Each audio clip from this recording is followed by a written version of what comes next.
I'm at an undisclosed location, super top secret spot on Oneida Lake, and we're gonna go out and check the ice.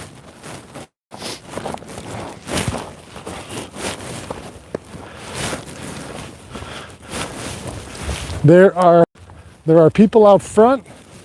I recruited Don to go first. Walk near the dark spot. What is up? Happy Sunday. Let's start with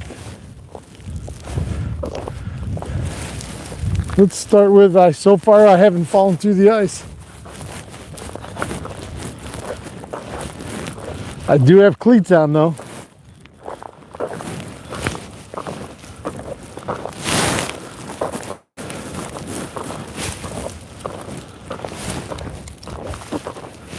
There are shanties out. Donnie, that's got to be pretty close to the channel.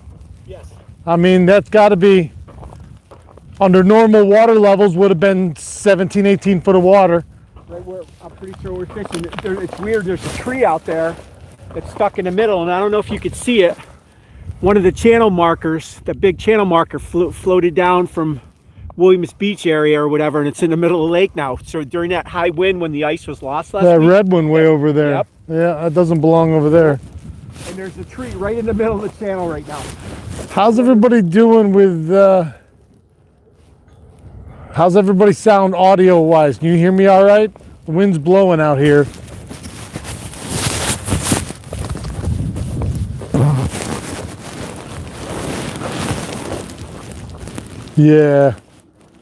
Yeah.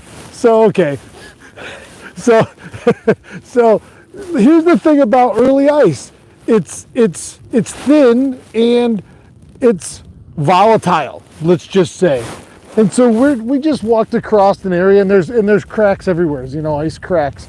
And you can see down into the crack 3 inches maybe. And so all of a sudden though, Donnie and I both stopped because you can hear it moving, because we're 400, 500 pounds worth of manpower right here. Those blades are shot, huh, dude? And we're only offshore, 300 feet. So did you hear it cracking like I did? Oh yeah. Yeah. Good morning. Sounds good, excellent sound, all right. That means that our handy dandy little lapel mic right there is working. I love it. You guys walking out from Lakeshore? No. We're gonna be talking thickness here in a few minutes. Donnie is anxiously trying to get through with an auger that somebody gave him in 1993 and has not seen the light of day since today. So I'll give you an idea. You can hear him in the background. Oh, he's almost through. And I have a tape measure with me. So none of this measuring the way some of you guys measure. Nice, ice sounds good. It is beautiful out here today. I mean, it is a picture perfect day. But, oh, you're not even halfway. I thought you were all the way through. Yeah, mule. Watch it, I kick. Yeah, but this wind's howling right now, and we made it through.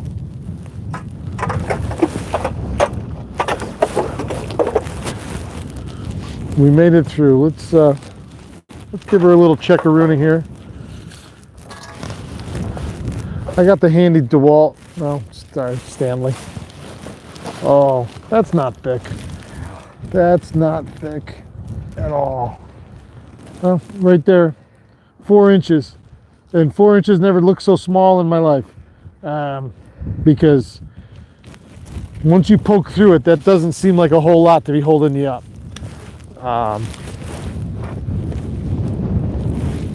But yeah, as beautiful as the day as it is right now, this wind's howling. That wind chill is, I don't know, air temp's 21. Boy, this would be a tough day to be out on the ice without shelter. Even with your back into it like this right now, my back's into it, which is way better because then you get the sun in your face. Don't get me wrong, it's always better to have the wind at your back. But it's cold out here. And any exposed skin, it doesn't take long before how your fingers feel. Not bad. Heart racing. Yeah, right. That's the most strokes it's ever taken. Dull blades are the worst. Dull blade, nothing worse than that. All right, let's see what everybody's doing here. Oh, cold. Thin and volatile, just like my wife. Rumbles. I told you, he's hilarious. You think the what? The warm? You think the warm week gonna ruin it? Oh yeah, yeah. How could it not? I think it depends on the nights though. The nights when it's gonna make it. What are the night temperatures gonna be? Yeah, yeah. It's gnarly. That wind's blowing pretty good. Guy just did walk in, and I didn't get over to talk to him. So there's looking at the islands right there. You can see the ice built up off in the distance right there. So, and you can hear it. Sounds like whale noises.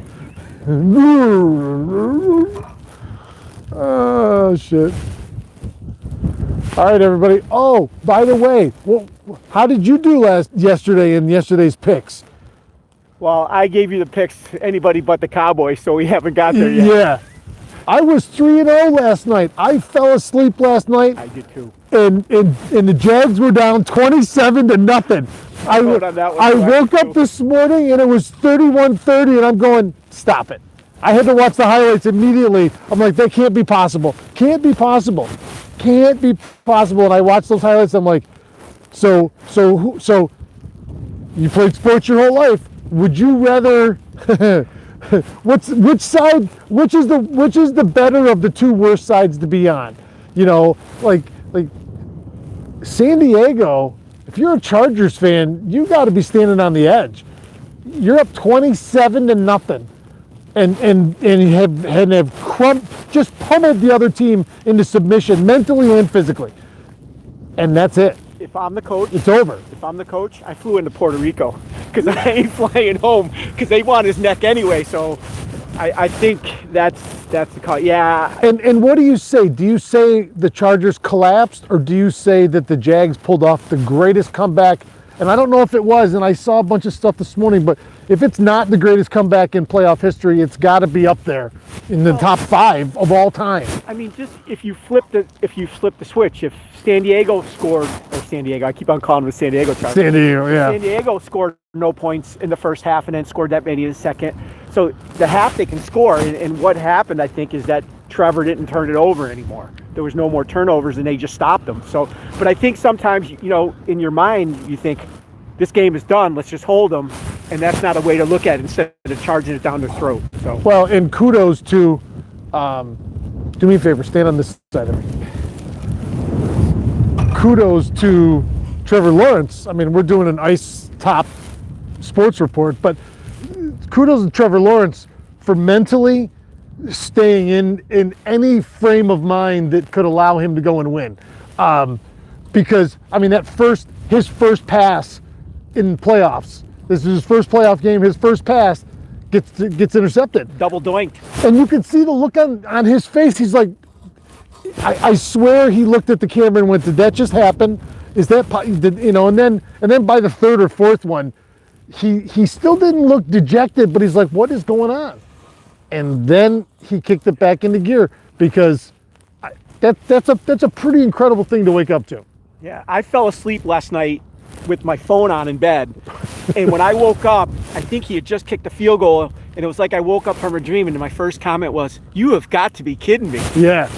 I opened the laptop this morning downstairs, and I saw his picture and win. And I'm like, no, come on. 31-30. I'm like, no kidding. And that's after I was already in a great mood, because if you watch the Syracuse game yesterday, our team showed a lot of heart, a lot of hustle. And they were down 12 to a Notre Dame team that could not miss. I mean, couldn't miss.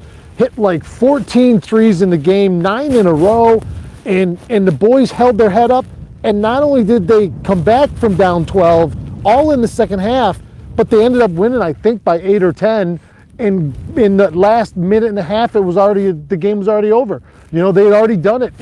And big kudos to those guys who, by Syracuse standards, have had an up and down year this year. You guys have all the parts right there. And I don't know how many people are big SU fans, but you saw all the parts right there last night for a successful team like any other in conference or in the country. I mean, you got a big guy, and most teams don't. You got a big guy that can catch, block, score, and rebound, and loves doing all of it. You got a point guard that reminds me of Pearl Washington somewhat, in just his creativity level and what he does. And you got a kid in Joe Girard who's a senior who can shoot the lights out when you give him even this much room.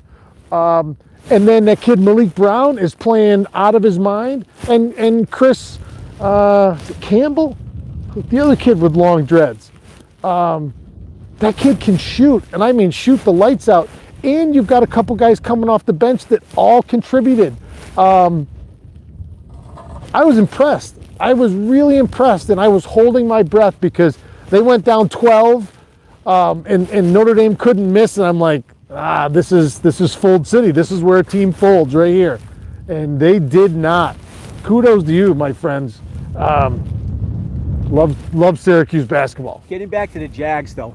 Young team that now believes they can win. Anything is possible. That's a scary thing. Sure. When you start believing you can do it, and you got Young and they got him in, that's not going to be an easy one. And the Niners look scary. The Niners look scary. And I can't wait for today.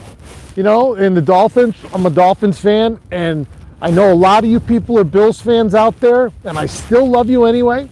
Hey, listen, I wish I had our guy. I really do. But the rookie there did it in San Francisco yesterday, so maybe my rookie can do it today too. Let's go Fins. Giants, I think Giants are going to win.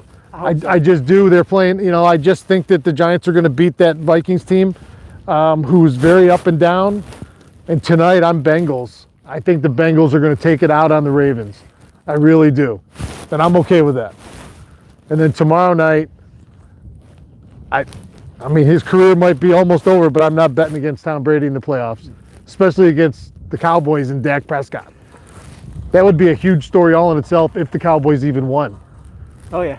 You know, so, hey, thanks. I'm going to try and go through comments here real quick, and then we're going to get off the ice because it's freezing out here. The only thing colder than the Chargers offense in the second half was out here today. Yeah. Thin and volatile. What bear are we on? Muskrat. Will we be catching fish today? No, we won't. There's no rods involved in this today. I'm not jigging yet.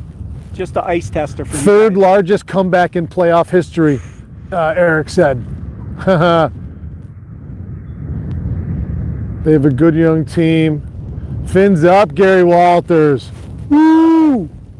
What kind of fisherman doesn't like rumors of Brady being a Dolphin next year? No, I don't want Brady at this point. 10 years ago, I'd have killed for him, but not now. All right, everybody, we're getting out of here because it's freezing. My nose is running all over the place.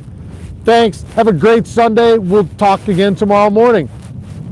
Hey, just get your picks up again, too, and see if everybody's in there. Thanks. You'll have to do it for me. Keep your tip up!